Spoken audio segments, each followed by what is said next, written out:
Hello, hello, hello. Call me an anti, and this is the 6th episode of Shit Larry Say.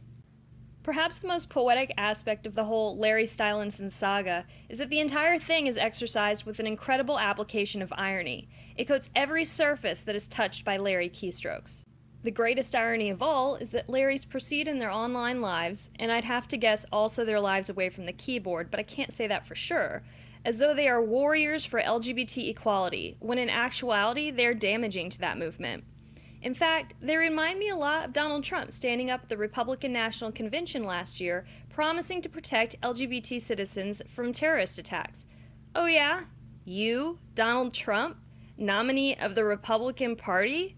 The Republican Party that put into its platform its implicit support for conversion therapy? The irony, right?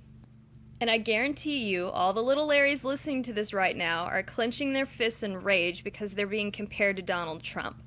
Well, you see exactly how someone could claim to be supportive, but not actually be supportive, right? You see that, right? So how come you can see that when you look at him, but not yourselves? Up until this episode, I've made it my goal to merely ridicule Larry theories. I mean, they're flat out funny, even, and maybe especially, to people who have no knowledge of One Direction beyond, one of them's Irish, yeah? Maybe you outsiders are under the impression that One Direction fandom is split in two, with the Larrys on one side, and on the other side is everyone who lives in reality and knows that Larry Stylinson doesn't exist. Maybe you think that the non-Larrys uniformly deride the Larrys and their theories. Well, you'd be wrong. The reality is, there are the Larrys, the antis, the people who genuinely stay clear of shipping in all of its iterations, and then a big group of people who know that Larry isn't real, recognize the harm that comes from it, but refuse to stop reblogging from Larrys, praising Larrys for their created content, or defending Larrys from well-earned criticism. A list of all of the most toxic of the Larrys on Tumblr was made and circulated, and these Larry apologists, as I call them, balked to see the people they called their friends on this list. But my Larry friends are nice, the apologist whines.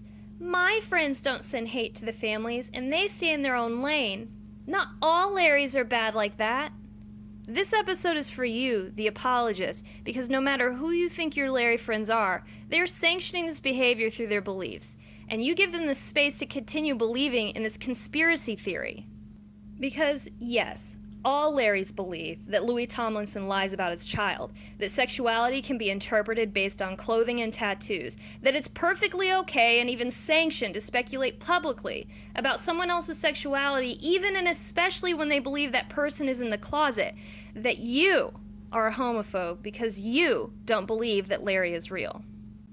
I'll have a few more episodes like this addressed to you, the Larry apologist, that cover Larry misogyny and how your support of their projects only goes to further reinforce their belief that their behavior is sanctioned, that it is good, that their hurtful words are justified. If all of your friends, the good ones you claim, gave up Larry, then the ones who say these things, since it's not your friends, but they are things being said, the ones who say these things would be the only ones left, and they wouldn't be able to hide. Anyone who's ever pointed out to a Larry that what they're talking about makes no sense, that there's no way a contract could forcibly closet someone against their will, anyone who's done this knows that the end of the conversation is the institution of a block, and the penultimate move is being called a homophobe. Denying that closets can be legally coerced is equivalent, in Larry world, to being a homophobe. You can't possibly know the struggle of a closeted person, they throw out. You know what this ignores. This ignores the reality that a good portion of the people they're caps locking at are LGBT themselves. In the closet or out, they do know the struggle of the closet and making those decisions.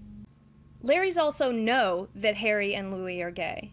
They ignore Louis telling them that he's straight. They ignore Harry saying he'd never felt the need to label his sexuality or explain that about himself. They ignore the words of these men and insist that Larry Stylinson are sending signs to show their real fans that they're gay and in love. Queer coding, they call it, thinking they sound progressive, but that's a term used only for fictional characters.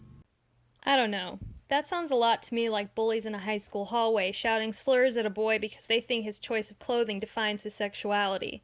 That sounds a lot to me like a group of kids deciding that one girl in their math class must be a lesbian because she has short hair. Oh, the Larrys butt in. We aren't using slurs when we talk about Harry and Louis' sexuality. It's not the same. But It really is. You've decided for yourselves that you can see something in a person that they might not even know about themselves.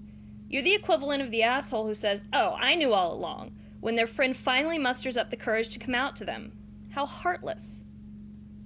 But Larry's believe that their shipping is activism, so nothing they say or do could possibly be hurtful to the LGBT community. They insist that their idols' imagined sexual orientations are theirs to interpret and discuss and place in this real world, to tweet at family members and tag underage sisters in on Instagram. It doesn't matter how many people in the LGBT community call them out for this disgusting behavior. They ignore it. When One Direction member Liam Payne told Attitude UK that he was bothered by the Rainbow Direction movement to bring pride flags to their concerts because he saw that it was all wrapped up in the fiction that Harry and Louis were together, Larry's threw a fit. In their eyes, for seeing what was reality, Rainbow Direction was and is co-opted by Larry's to further their agenda. Liam was a homophobe. Poor Harry and Louis having to be in a band with this guy. Larry's even took Harry's support for the LGBT community after the Orlando shooting and twisted it into a Larry proof, when Steve Aoki, who worked with Louis on his first non-One Direction song Just Hold On, liked his rainbow picture on Instagram. Another go-to for Larry's when you won't agree with them about Larry being real is to say that the only reason you don't believe it is because you want to sleep with Harry. You must be a nasty het who only likes One Direction because you want Harry for yourself.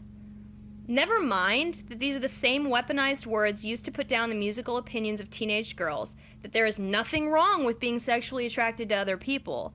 But these words have been leveled at straight people, bisexual men and women, lesbians, gay men, trans people, and asexuals. How kind of them. How tolerant. What safe spaces those blogs are. What great allies.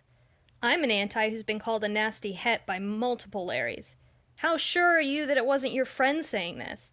How sure are you that it wasn't your friend erasing my sexuality?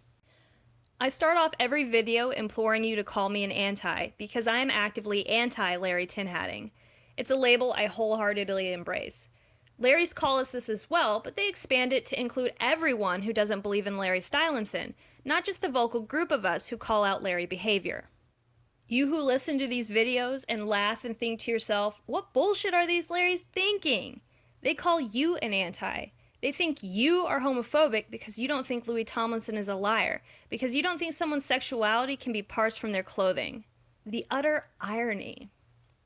That's just one facet of the dark underbelly of Larry Stylinson. Thanks for listening.